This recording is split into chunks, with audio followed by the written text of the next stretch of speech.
Welcome to ModCast, an official podcast of Apolyton Civilization Site. Wouter Snijders, Kenneth Ferland, Tony Kiehl, Oscar Velzi, with guest co-hosts asioasioasio and snafusmith.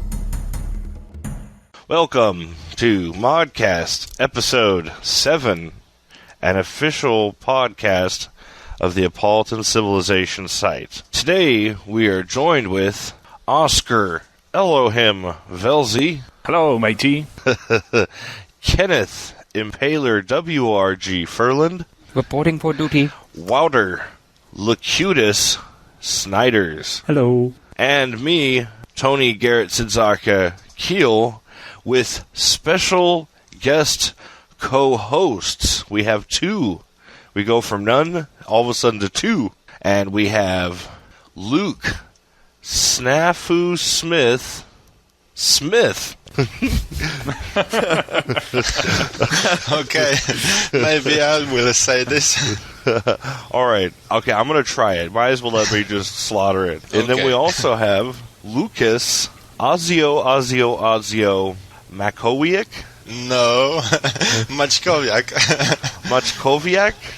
Yes. Hello, everybody.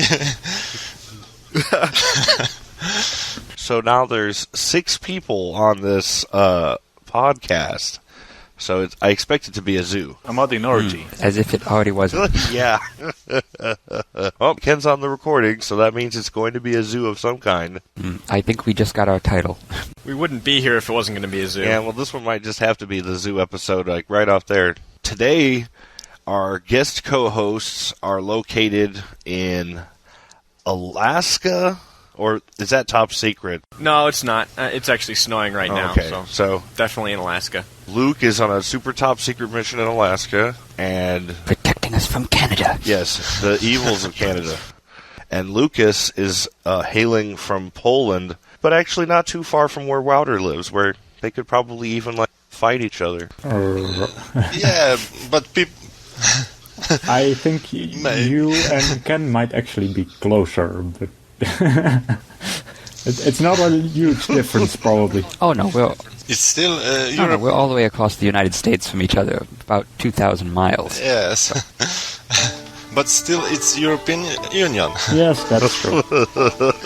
Well, you and Wouter are in the same freaking time zone, so it can't be too bad. Yeah, we're roughly 2 time zones apart. Well, Wouter, I thought you were the smart one. I guess I was wrong.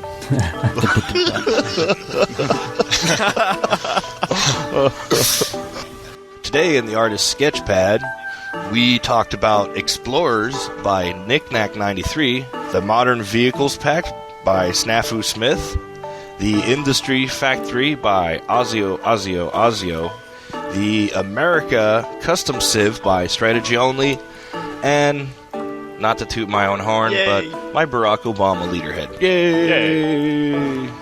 And today in the Coder's Corner, we'll look at the Unit Fuel mod by Gray Fox. In the Modder Spotlight today, we talked to asioasioasio, a.k.a. Łukasz, not going to say his last name, and snafusmith, a.k.a. Luke Smith.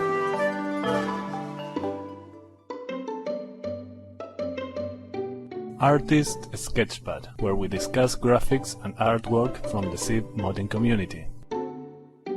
We have a whole bunch of artwork, and the first little bit of artwork is a unit by, he's somewhat new, but he's also somewhat established. Knickknack93 did American Explorer, and he also did a German Explorer.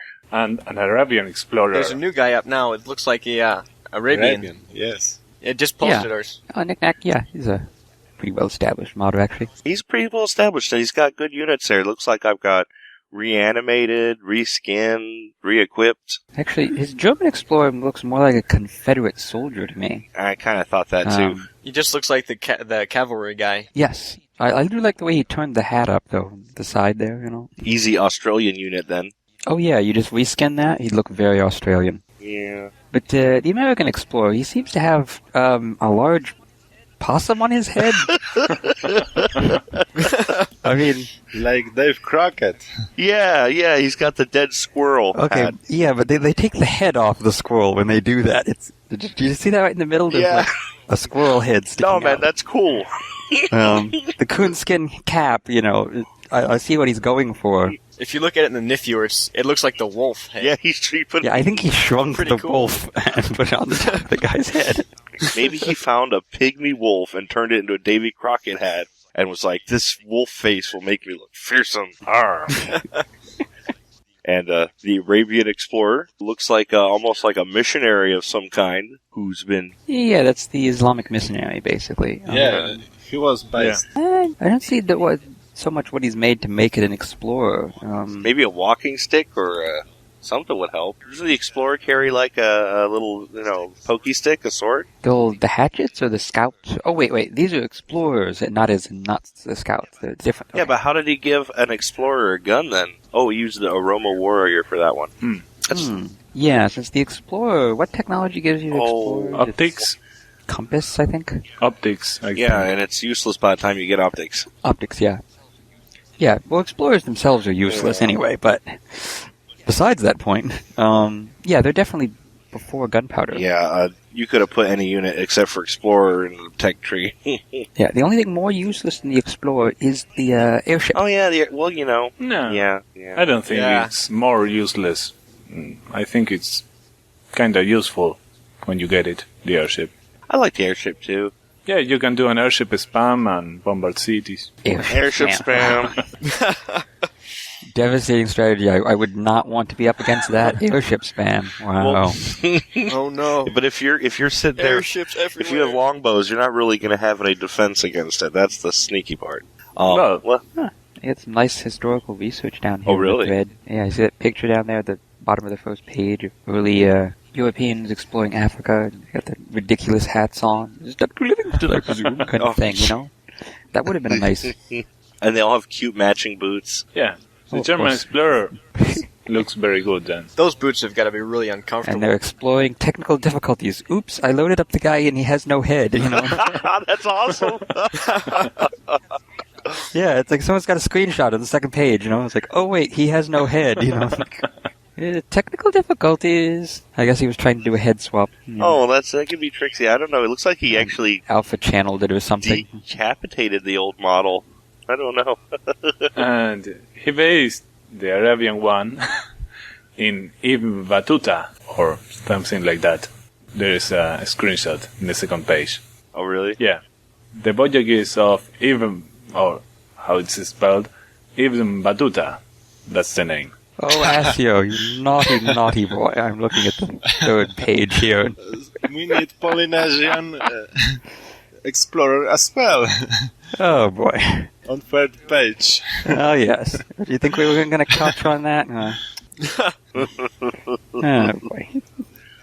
Knick-Knack, keep it up, and expect to hear from Knick-Knack93 at ModCast very soon.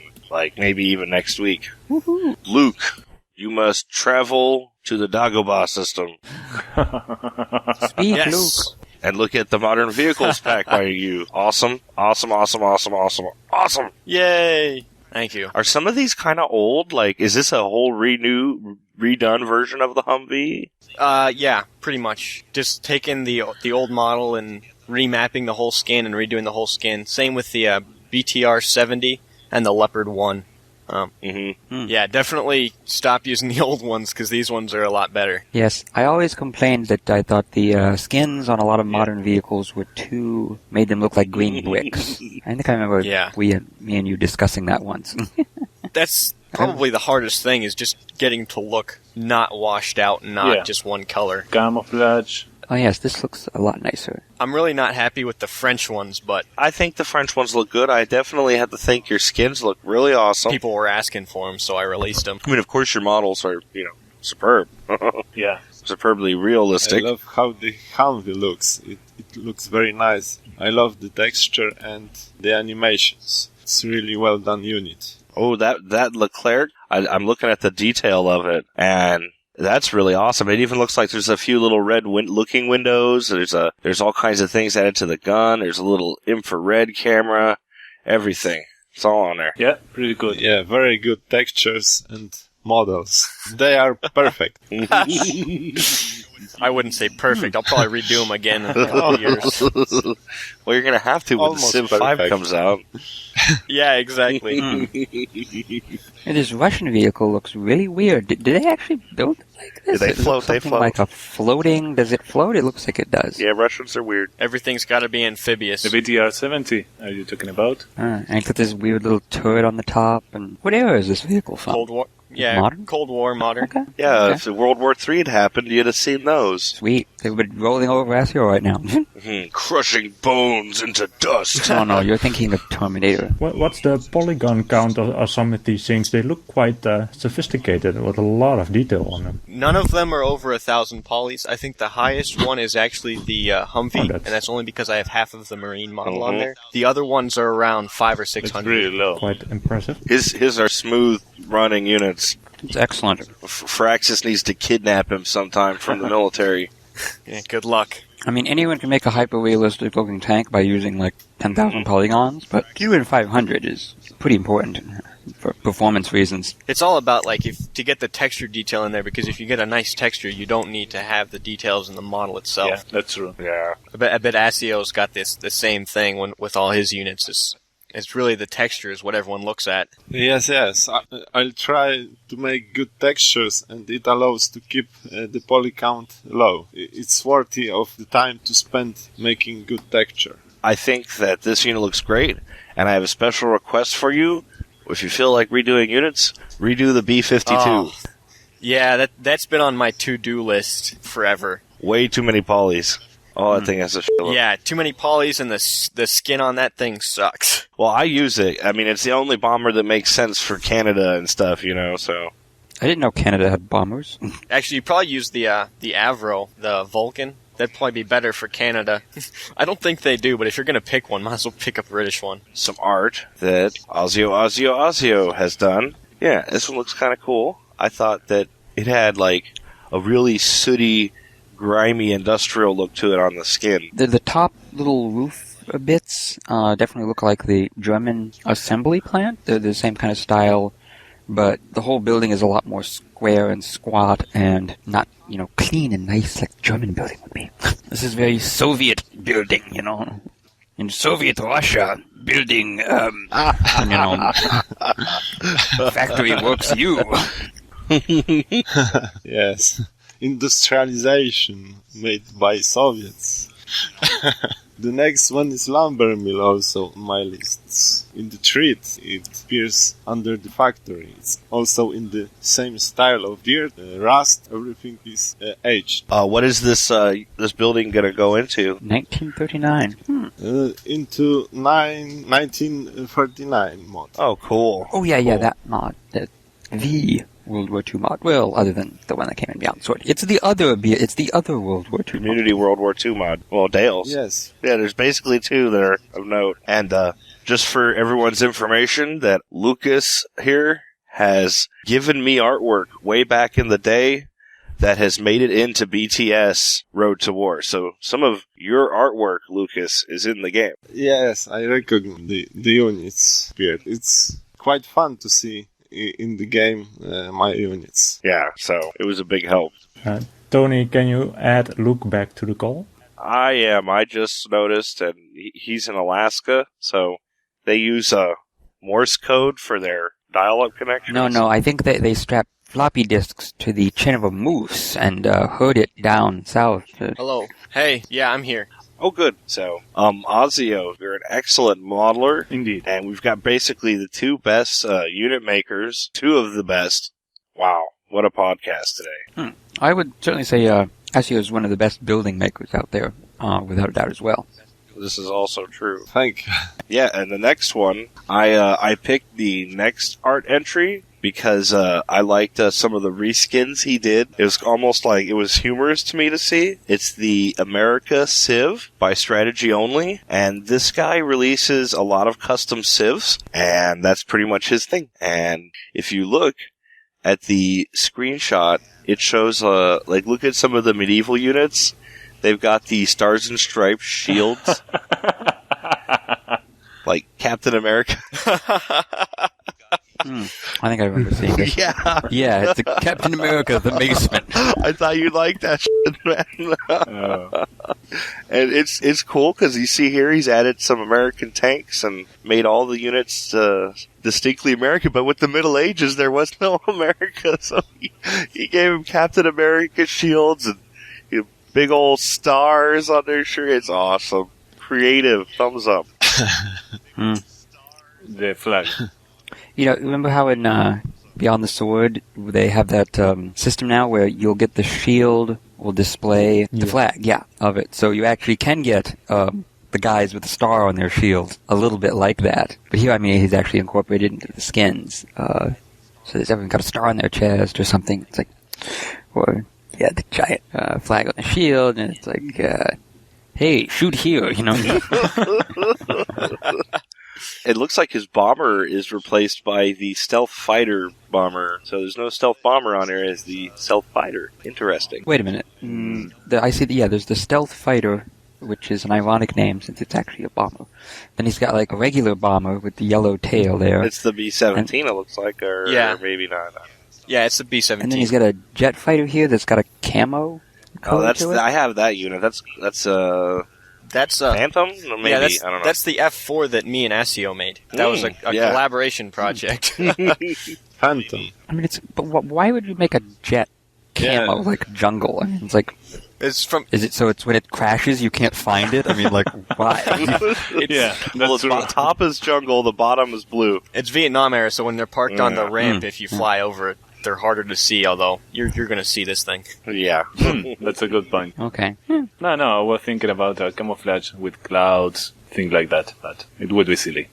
How about camouflage with, like, flowers and little teddy bears and little smiley faces? That would be kind of cool, too. No. No? No biters? No. You know what else I just noticed? He replaced the carrier with an earlier-looking type carrier. You notice that? Yeah, it's like a World War II kind of fair. Yeah.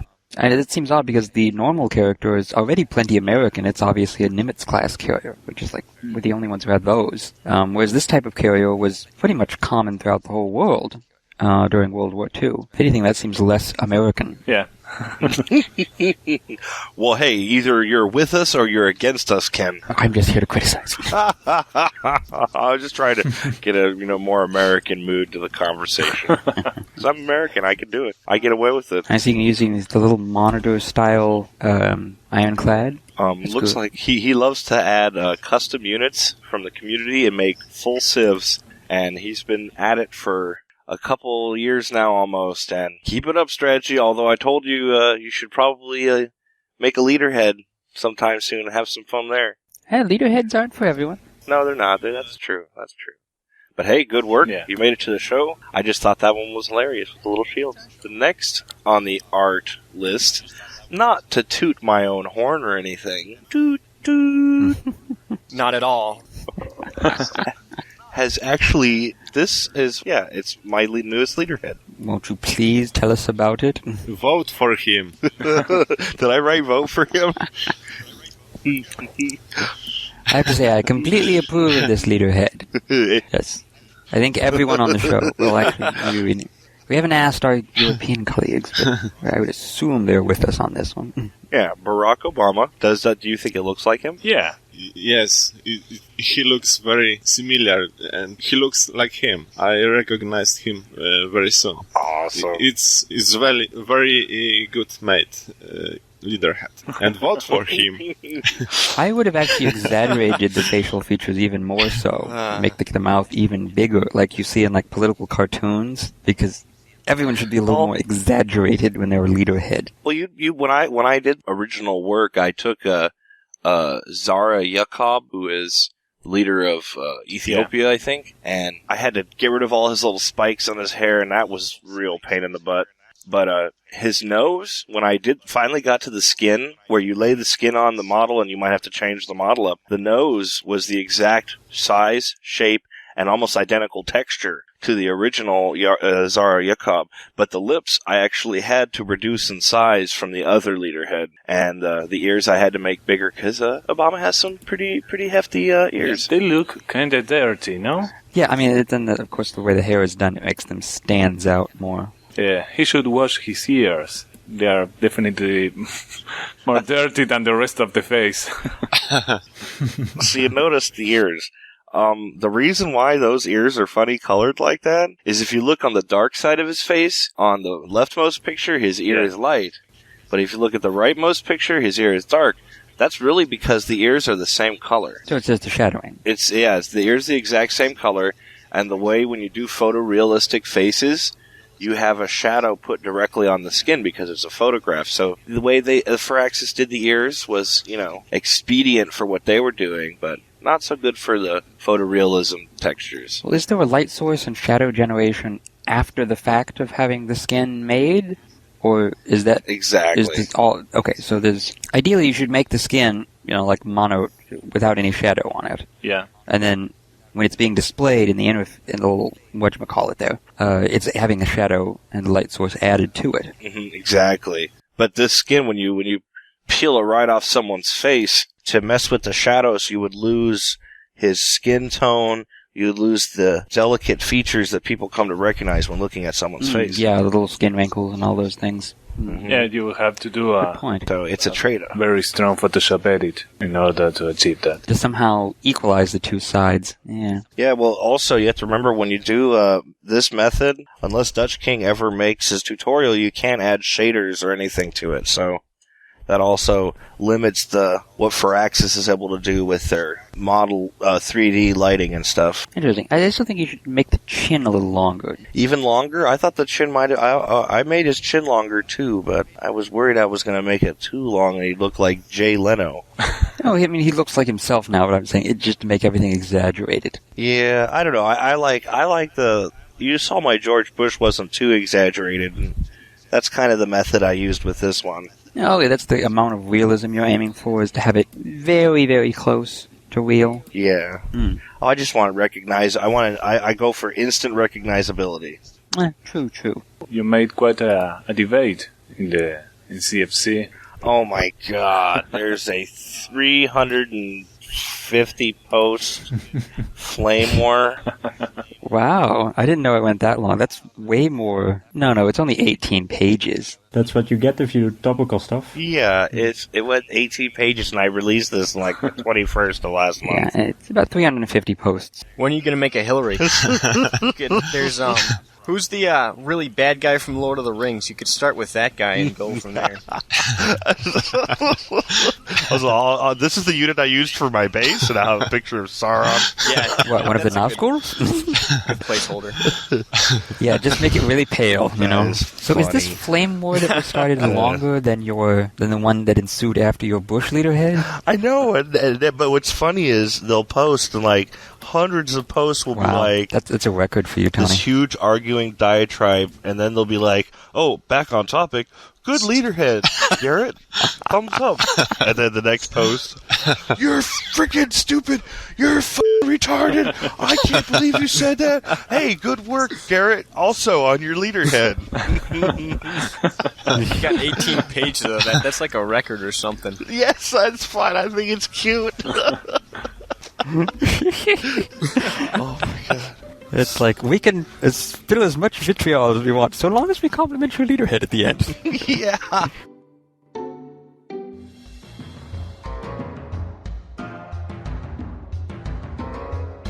Welcome to the Code Corner, where we discuss Python and SDK mods. What comes after the Sketchpad? Every time. What comes after it? It's the same thing. Corner! Code Corner! Code Corner. Key? I am a communist. You will submit to my code. Well, you've improved quite a bit, but... Nice Sketchpad. I could talk better in Russian. All right, I'm getting in my bomb shelter.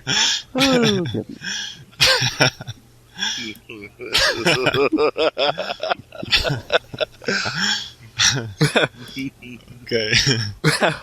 So we got a half dozen people, but only one really understands any of these codes that we're about to look at. Yeah. No, well, we're going to pretend No. that you understand it. You always act like you do, so it's cool.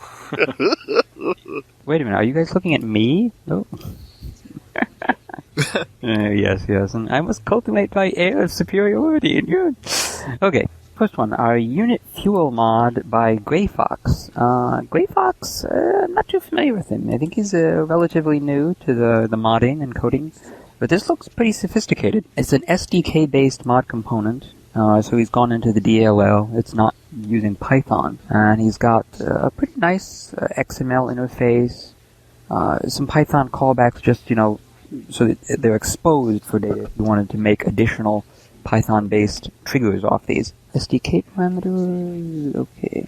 So, it looks like you've got a global supply of fuel that you can create from buildings, like a refinery building that he's added to the system.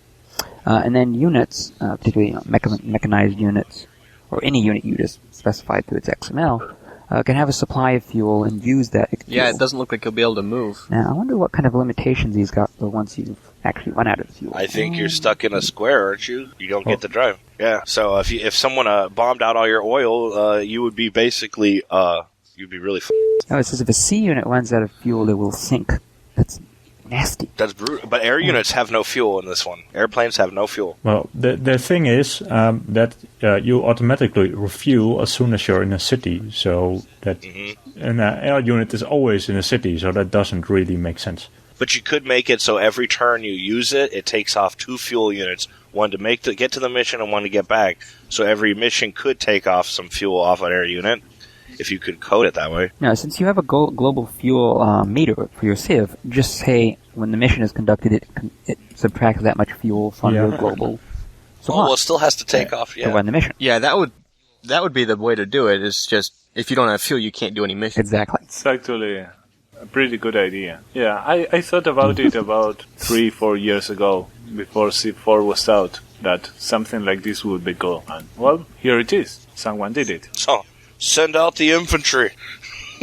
Yeah. Where's the air support? Where's the ground support? Nope. You are the support. Oh, I think it's brutal. Yeah. It makes more sense for US-like invasions for oil in-game. Yeah, many people have talked about doing something along these lines, and I think there have been there's some primitive systems along, but this one seems to be the most sophisticated I've seen. Yeah, this is a hugely needed I'm component. just wondering, how does he control the global supply of fuel that you have for your Civ? Does it just come from oil wells? Yeah, and refineries and whatnot. Blood for oil! Well, you could actually also generalize this, and instead of fuel specifically, have supplies, and it would be pretty good sort of supply system to have in a game that works in all ages. It'd be really cool for like an Iraq war mod. That would be interesting. But I think it may be more post-apocalyptic. It's like Mad Max, because they're always like, get the oil truck, drive the gas truck out of town. And Exactly. I mean, you need fools, you need clothes, you need tools, you need ammunition, you need all sorts of things to keep an army. In reality, Gremlin needs gas. I need to go shoot someone with my shotgun. I mean, running an army is far more about logistics than it is about actually fighting. So That's a good to way. have something like this in the game that's been on a to-do list of a lot of people for a very long time. Yeah. Yeah, I like that too. I mean, obviously, early on, just supplies indicate pretty much food for an army. And then later on, you kind of just Almost like a ration. abstract it to supplies or whatever we need right now. Not that I know of. Yeah. Yeah, it would be interesting to add that. You could do anything. I mean, even if it wasn't like gold, you can always add it in. It's just probably more work then. Is there a way in this mod to like buy or sell oil in diplomacy? Perhaps that would be cool. That I wasn't aware That would be an interesting idea. But he does say it is like your gold supply, so presumably it would be possible if he extended it to do that. And see, he likens it to the gold supply. Oh wait, but you couldn't do it because the diplomacy system is inside the execute. You can't mod it. But other than that...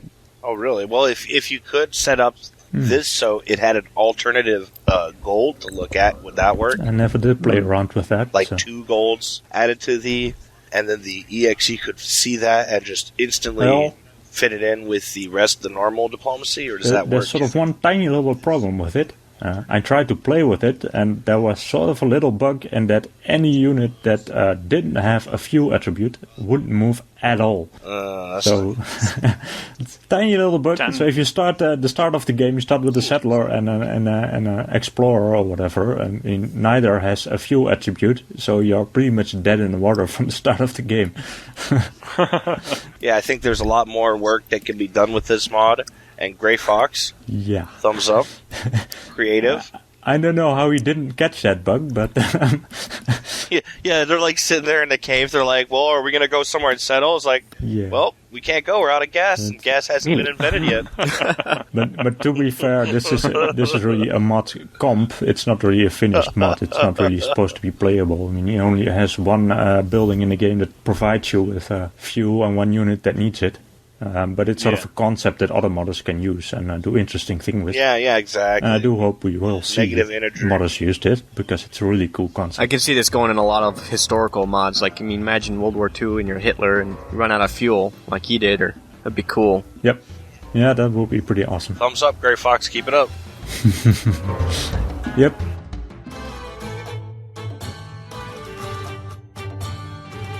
Modding Spotlight, where we interview and talk about modders and what they do in the Civ community.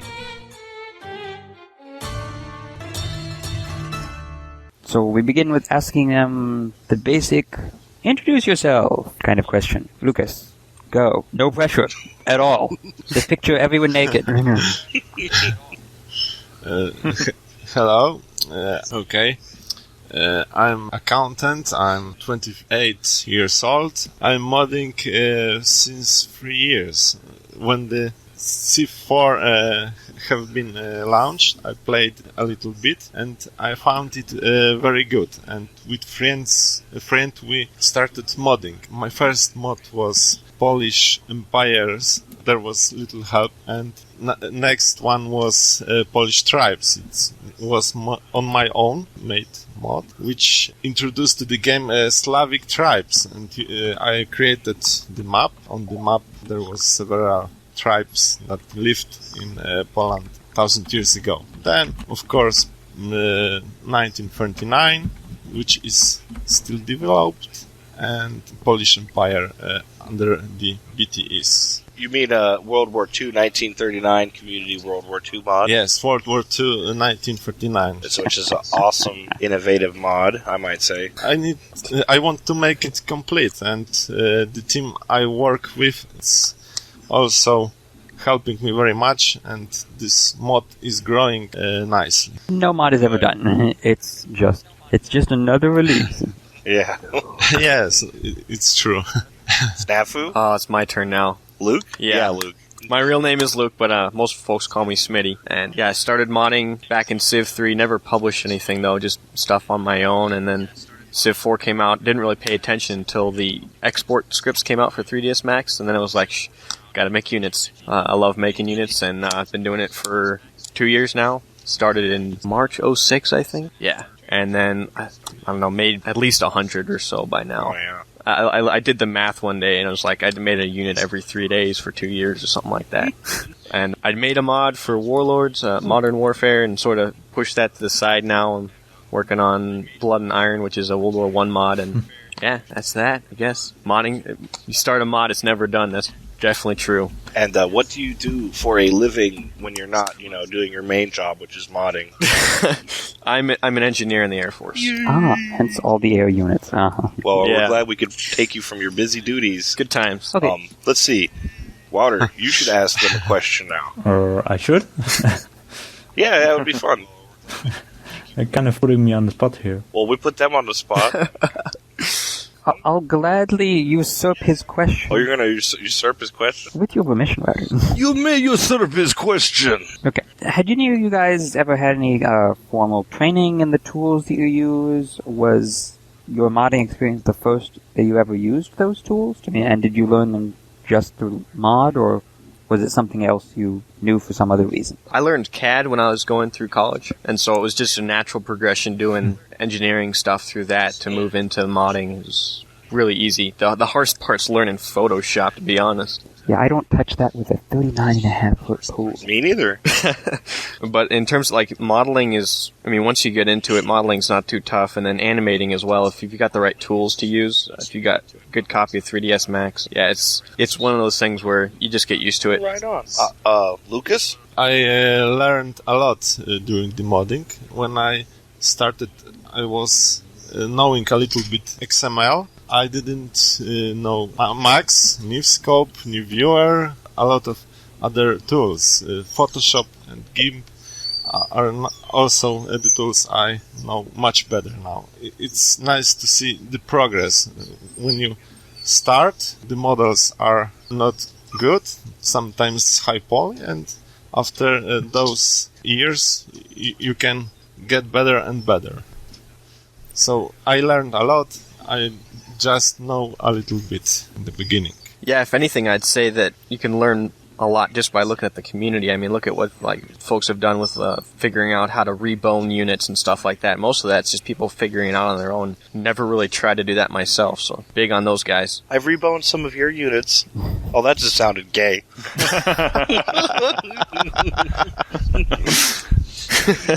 It could have been a lot worse, Tony. Yeah.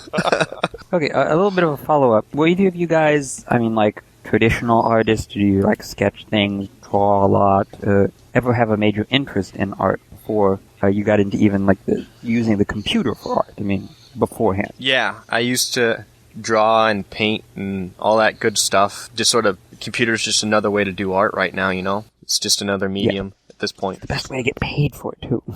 Yeah, if only. Yeah. What do you guys foresee as future projects? What's your release dates? What do you, or maybe just expected times for some of the stuff you're working on to be done? Blood and Iron it's pretty much a shell right now. I've got the basic XML and everything, so I'm just creating units, adding them back in. That's fair ways off. I'd say maybe September, if I was going to be around September, so probably November, December time frame. Finish on that, or at least initial release. That sounds about right. Yeah.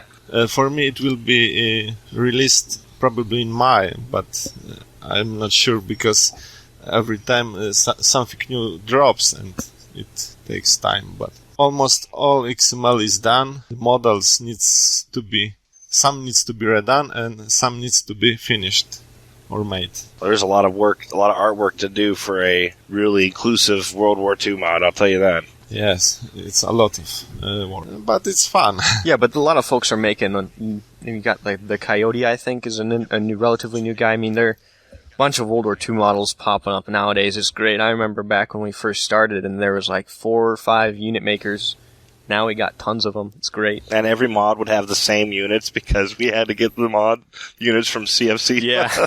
So can you both explain what each of your mods are? So what they are about, what they are for, and what sets them apart from similar mods, that sort of thing? Just a brief introduction for people who may not have heard of them. Okay, so, it brings new complete tech tree, around 80 technologies. From radio to nuclear bombs, so it covers all the time that was happened during the Second World War and before, and the beginning of Cold War. It introduced more than 200 units, 140 buildings, new improvements like trenches, bunkers. Religions are changed to powerful alliances, which help to make diplomacy even more important. Complete new system of promotions, new civics, and a lot of artwork. And forgot, there's also movies and music. Oh, cool! Made for this mod. The total conversion. Total conversion, yes. It's a big project, but I think it would be fun when it will be finished and to play. I bet. I imagine there are other people assisting you on this mod. Do you have some helpers? Yes, it's a lot of people. Koji, my friend, with him I started this project. He makes 3D graphics, XML texts, game concepts, music. Splinter 13, Burglar, and Ban Jungle 3, snafusmith, Wotan 321, Pete T, Shix 713, Laurier, Jedi Pimp, DJ Anion, GarretSidzaka, Explorer 2, Makke, Hardner, and couple of other people that was testing. Awesome. A couple of new people will help for the new 2.0 version. For example, in translation to Russian. Oh boy. And French. Translation is a pain. Yes, and there's a lot of text to translate, so it won't be easy. What about you? What's Blood and Iron? Sounds familiar. What's up with it? It's a similar to what Asio's working on for World War II, except this one's World War I. It's new tech trees, new civics, promotions, everything. And the focus on this mod is it's got new units, and yes, it's got new text, but I'm trying to really focus on the different interactions between the countries. And I know you can't do a lot with diplomacy, but what I'm hoping to do is actually learn some code and try and get in there myself, so that way I can take the Revolutions mod and put that in there. So if you start to lose the war, you have social breakdown. So a good best example I would say is the Russian Civil War is have that apart. So when you're fighting, yes, you're fighting this huge war and it's big, but if you start to lose, your country will break down. So Russia will split, and you'll have the white forces versus the Bolsheviks, and then you'll have the same with Germany, or have maybe the Ukraine pop up, different stuff like that, where the war it only affects you on the battlefield, but it also affects you at home too. Beautiful idea. So good idea. Sort of, I don't know. It's just a big old mod for World War I, pretty much. Right now, I'm working hard on the graphics, but I see in an opening post of the thread for it that you also will have something like arms trading. Yes. Oh, yeah. Arms trading is another thing where only Britain, France, Italy, Germany, Russia, the big countries actually can create the new units. If you're, say, Spain or the Netherlands or Belgium, you have to trade for the rights to build their units. And I've done that through a resource system where each country has like a factory that creates so many units, similar to the movies and the artwork wonders. So you have your German designs and you can trade them to Austria-Hungary, and then they can build your Fokker E3 or all your different aircraft and your tanks and stuff based on your designs. But they wouldn't be able to build them without those designs. So it's another play with the diplomacy. You gotta have good friends to win. I like that. And I was never comfortable with every country's got the ability to build stealth bombers and stuff like that, and so I just took it down to this level. Yeah, when you make historical mod, you need to choose if you want to, as you said, make stealth bomber for everyone, or make it more historical and divide countries for stronger and weaker countries. And your unique unit tree starts getting freaking enormous after a while. Yeah, I mean, the way I've done it is each unit, so if you've got your Fokker Eindecker, that is a unit class in and of itself. And that, I mean, my unit tree is full right now. Oh my God. But I've tested it out and it plays pretty well. The AI does it okay, and so far so good. But a lot more graphics you need to make, though, I bet. Oh yeah, I have a basic list, and I've got like 40 aircraft I need to make, and I've already made about 25 or 30 of them. And then the same with land units. I mean, I'll just sit down and an evening I can pump out 2 aircraft, and it's just like, there's more to do. Luckily, I've got some good help. Wood Elf is working a lot on the cities for me, so we're going to have unique city art for each country, and then he's even done bombed out cities. Oh, cool. Which is, they're awesome. He's got some, I think it's page 19 or 20 in the development thread on CFC. He's got some great screenshots. And then Cesareth is doing all the figures for the mod. So he's created whole new models for every single figure unit and great textures. I mean, he's a fantastic artist. So it'll look good at the very least, even if it doesn't play well. Oh, give yourself more credit. We'll see. That's good. And I'm going to ask a question. Would you guys like to come back on the show later on and hang out again sometime? I will if I can. Let's put it that way. Yeah. Yes, me too. I guess they don't want to come back. I will return. They don't want to come back now? That's what I'm getting. That's a feeling I'm getting. We scared them off. No. There's so many good models out there, then I can wait for next turn a couple of episodes. So Well, wait till your 1939's ready to come out, and we'll plug you. I think it will be. Yeah, that's we're not talking about Yeah. come back next week or something. It's like, in months, perhaps. How about this? I'll come back when I get back. Yo, by the way, everyone, what's the news you got for us, Smitty? Yeah, I'm going to the sandbox for a little while. And where is the sandbox geopolitically located? The Middle East, relatively speaking. Yay! I get to be there.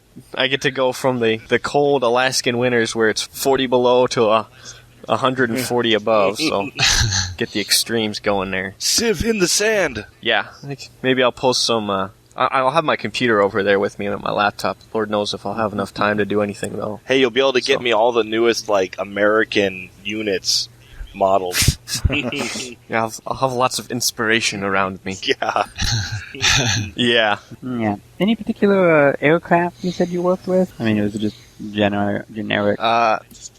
I just do, civil engineering, actually, is what I do. So we're more buildings and roads and stuff like that. Oh, okay. Well, be safe while you're down there. We hope that we still see you in the community. Yeah, I'll try and be around. Build many improvements. He's the worker unit. Don't stick out your neck too far, because we need your Civ units. We have a duty to Civ. Yeah, a Civ duty. Call in today. In North America, the number is 301-637-7659. That's 301-637-POLY. In Europe, 441212887659. That's 44121288-POLY. You can Skype us at the PolyCast or email us at polycast@apolyton.net. The only thing worse than being talked about is not being talked about. For more information on ModCast, our sibling show PolyCast, or about PolyCast in general, log on to the series' official website at polycast.apolyton.net. Oh, Jesus, we're just poop load overtime. Ooh. It's the episode, Tony. I knew this one was going to be tough, so I'm going to need everyone's help getting it together. Yeah. But it was awesome, though. We've got two of the premier modders at the same time. Wow. Yeah. Modder overload. Yes. We have a coolant loss. We are having modding overload. Eject. Okay.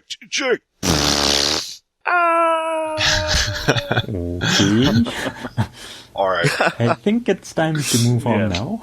Little bit overboard. I have to go take my medicine that keeps me from saying psychotic things. He's wearing out right now. Well, actually, I just keep a candy bowl full of pills, and I just munch on them as I do the podcast. That explains a lot.